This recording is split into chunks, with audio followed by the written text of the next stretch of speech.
العالمين والصلاة والسلام على النبي الأمين ومن تبعهم بإحسان إلى يوم الدين. مجھ سے کہا گیا ہے کہ 1-2 منٹ میں بات کر لیجیے. تو بھائی ہم مولوی لوگ ہیں، کبھی نماز سورہ بقرہ پڑھ کے بھی پڑھتے ہیں، کبھی قل اللہ احد پڑھ کے بھی پڑھ لیتے ہیں. تو آج کی نماز قل اللہ احد پڑھ. پہلی بات میں آپ سے کہنا چاہوں گا کہ دنیا میں کسی خطے میں، کسی گوشے میں، کسی ملک میں، کسی کوچے میں، کسی نگر میں، کسی ڈگر میں ایک ادنا درجے کا بھی مسلمان لا الہ الا اللہ محمد رسول اللہ پڑھنے والا ہوگا تو وہ اس بات کو برداشت نہیں کر سکتا ہے کہ آقا نامدار جناب محمد رسول اللہ صلی اللہ علیہ وسلم کی شان میں ان کے خلاف ایک لفظ بھی بولو. دنیا کے پاس یہ طاقت ہے، میں مانتا ہوں کہ وہ ہمیں قتل کر دے، وہ ہمیں قید کر دے، وہ ہمیں مقتل کو کلاش بنا دے، یہاں تک کہ ہماری جغرافیہ نہیں سرحدوں کو ختم کر دے، تبدیل کر دے، لیکن دنیا کے پاس یہ طاقت نہیں ہے کہ ہمارے ایمان اور عقیدے کو بدل دے. دنیا کے پاس کسی بھی سپر پاور کے پاس یہ طاقت نہیں ہے کہ جناب محمد رسول اللہ صلی اللہ علیہ وسلم کی شان اقدس میں ایک قوم بنائی ہے. میں اس من سے جو بین الاقوامی من ہے ساری دنیا کو اور سارے ریجن کو ایک میسج دینا چاہتا ہوں. وہ میسج یہ ہے کہ قادیانی اور قادیانیت صرف مسلمان اور اسلام کے خلاف نہیں ہے، یہ ایسا بےہودہ اور غلیظ بدترین بولا ہے جسے سب سے پہلے مسلمانوں اور میں کہتا ہوں کہ سارے دھرم اور ساری سنسکرتی کے ورودھ جنمایا گیا ہے. یہ ہندوؤں کے ورودھ ہے، یہ عیسائیوں کے ورودھ ہے، یہ رافضیوں کے ورودھ ہے، یہ سکھ کے ورودھ ہے. کیونکہ یہ کبھی کہتا ہے کہ میں کرشن ہوں، کبھی کہتا ہے کہ میں عیسیٰ ہوں، کبھی کچھ کہتا ہے کہ میں کچھ کہتا ہے.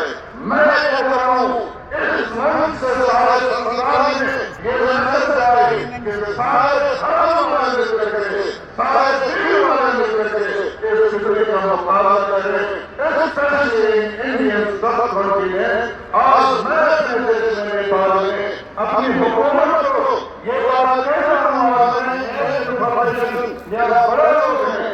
میں نے جب ان کو کہا کہ یہ کوئی دھرم نہیں ہے، یہ بدماش لوگ ہیں، یہ راشٹروادی طبقہ ہے، یہ راشٹر ورودھی ہے، دیش ورودھی ہے، یہ ایسے لوگ ہیں جن سے آپ کو بچنا ضروری ہے.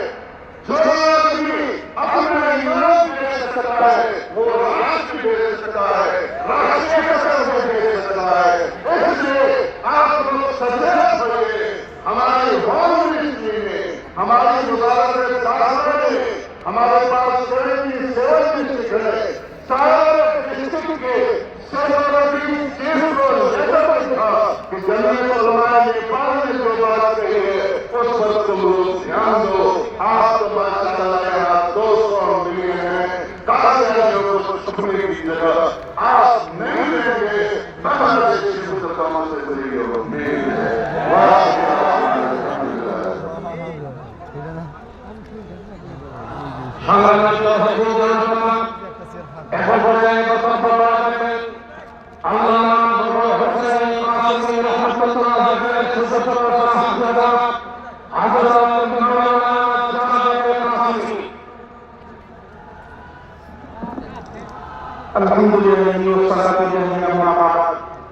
সম্মানিত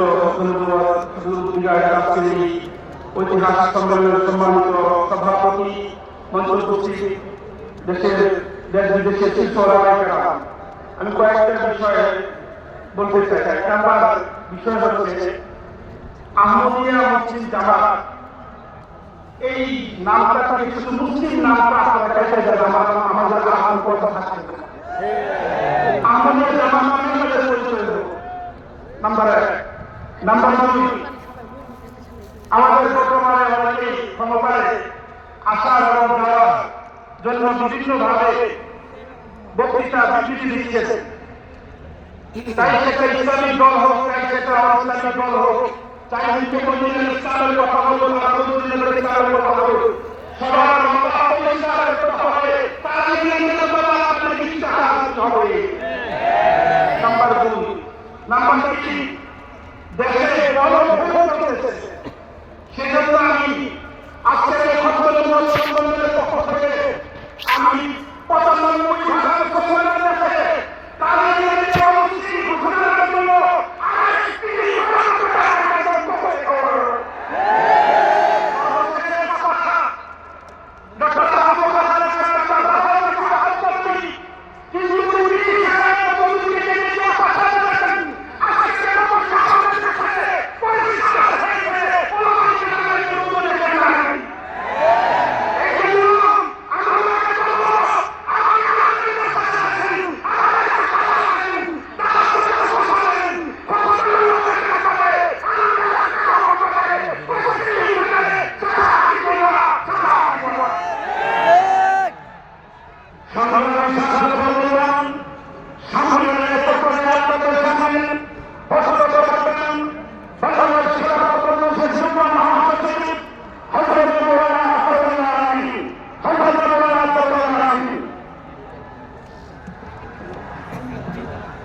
আসসালামু আলাইকুম ওয়া রাহমাতুল্লাহি ওয়া বারাকাতুহু আজকের এই মহাসম্মেলনের মোহতারাম সভাপতি হযরত আব্দুল হাকিম পীর সাহেব মহজুর অন্যান্য উলামায়ে কেরাম দেশ বিদেশের ইসলামী ব্যক্তিত্ব আমার সামনে উপবিষ্ট নবীন তৌহিদ জনতা গোটা দুনিয়ার মুসলমান গোটা দুনিয়ার ইসলাম পন্থীরা ঐক্যবদ্ধ মুসলিম কাফের আজকের মঞ্চ সাক্ষ্য দিচ্ছে শুধু বাংলাদেশের একটা মহাসম্মেলন নয় এটা গোটা দুনিয়ার মুসলিম মিল্লাতের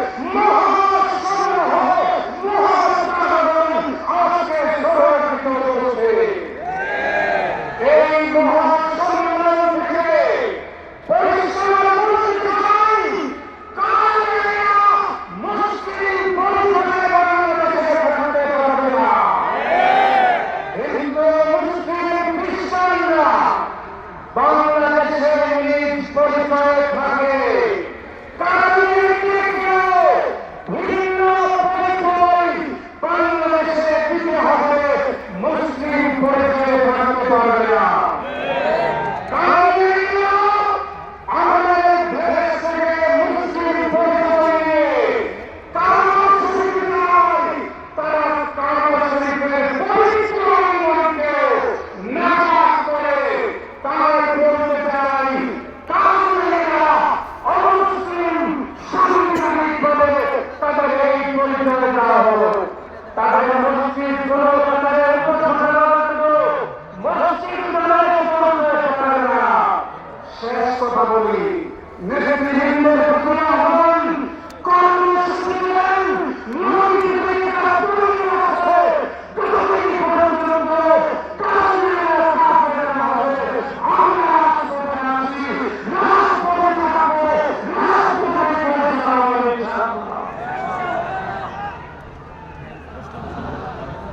محترم عاشق الرسول এসবের বক্তব্য রাখলেন হেফাজতুল ইসলাম বাংলাদেশের কেন্দ্রীয় যুগ্ম মহাসচিব সরকারুল ওয়াহিদ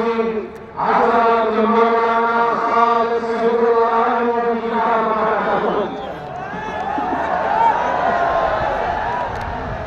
আলহামদুলিল্লাহ ওয়া সালামু আলা ইবাদিল্লাহিল্লাযিনা আসতাফা কথা বলেছেন কয়েক কথা এক নম্বর কথা হলো সরকার আমাদের কাছে উপস্থিতি কোনো প্রদর্শন মনে করবেন না, অন্যথায় এই চড়া হিসাব আপনাকে দিতে হবে। দ্বিতীয় কথা হলো আন্তর্জাতিক পরিমণ্ডলকে বিপুল এসেছিলেন আমাদের বাংলাদেশের সর্বত্র। আমি শহরে আজকে মহানগর শহরে আগামী এখানে এসেছেন, তাদের কাছে আমরা একটি রাম ঘোষণাই মনে চাই। কারণ আমাদের কি করানো হবে, কারণ আজকে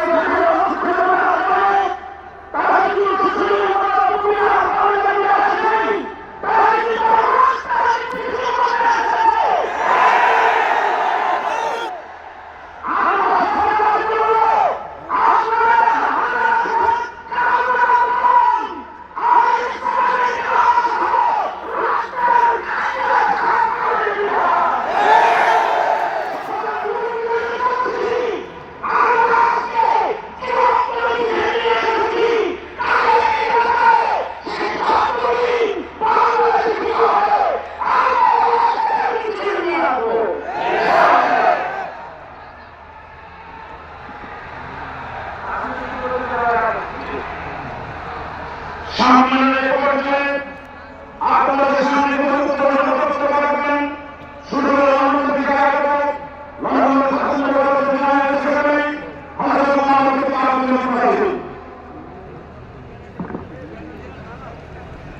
السلام عليكم ورحمة الله وبركاته.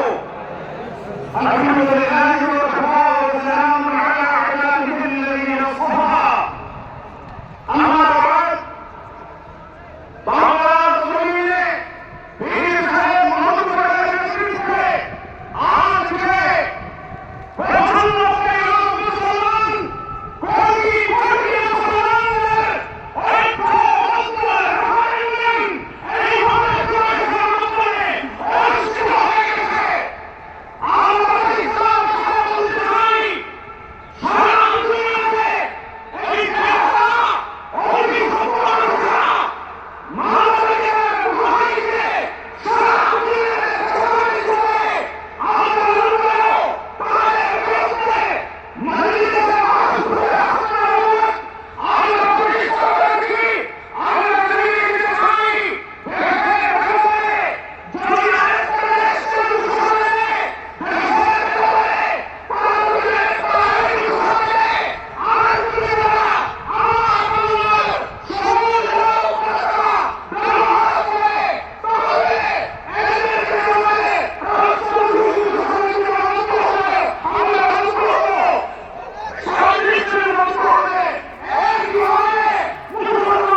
ইনশাআল্লাহ। সংগ্রামী উপস্থিতি সম্মানের পর্যায়ে গুরুত্বপূর্ণ বক্তব্য পেশ করবেন সিলেট বিভাগের মন্ত্রী হযরত মাওলানা শফিউল হক, হযরত মাওলানা শফিউল হক পীর সাহেব সুরাইহাটি।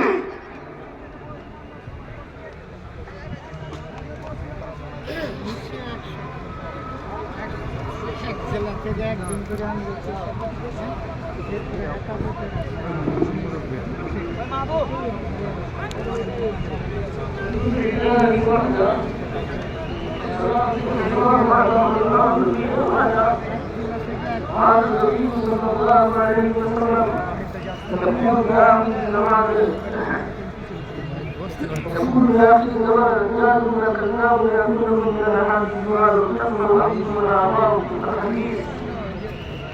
ইসলাম আমরা জানি জনাব রাসূলুল্লাহ সাল্লাল্লাহু আলাইহি ওয়াসাল্লামের ওফাতের পরে হযরত আবু বকর সিদ্দিক খলিফাতুল মুসলিমের প্রথম যে কাজ করেছেন সাহাবায়ে কেরাম যিনি হোসেন আবুল কালাম দুজনে সংগ্রাম করে ওই কাজাব দুজনে প্রতিহত করেছেন মেরে ফেলছেন প্রথম তোমার এটি ছিল হিসাবে আমাদের আবদার কাপড় আবেদন কাপড় সরকারের কাছে প্রথমে যে আওয়াজ করে প্রথম কাজ ছিল না এই আদিম সম্প্রদায়কে আমি ঘোষণা করা বের হয়ে গেছে অতি ধারাবাহিকভাবে আমি ঘোষণা দেওয়া আর আমি ওলামায়ে কেরামের দায়িত্ব আমরা ধরে ধরে ধারে ধারে গিয়ে সব মানুষকে তারা বুঝাবার দরকার করবো যে রব্বুল আলামিন এই সংগ্রামকে আমাদেরকে আগিয়ে নেওয়ার জন্য সংগ্রামকে কামিয়াব করার জন্য যথাযথ চেষ্টা নিয়োজিত করে যাবো আলহামদুলিল্লাহ।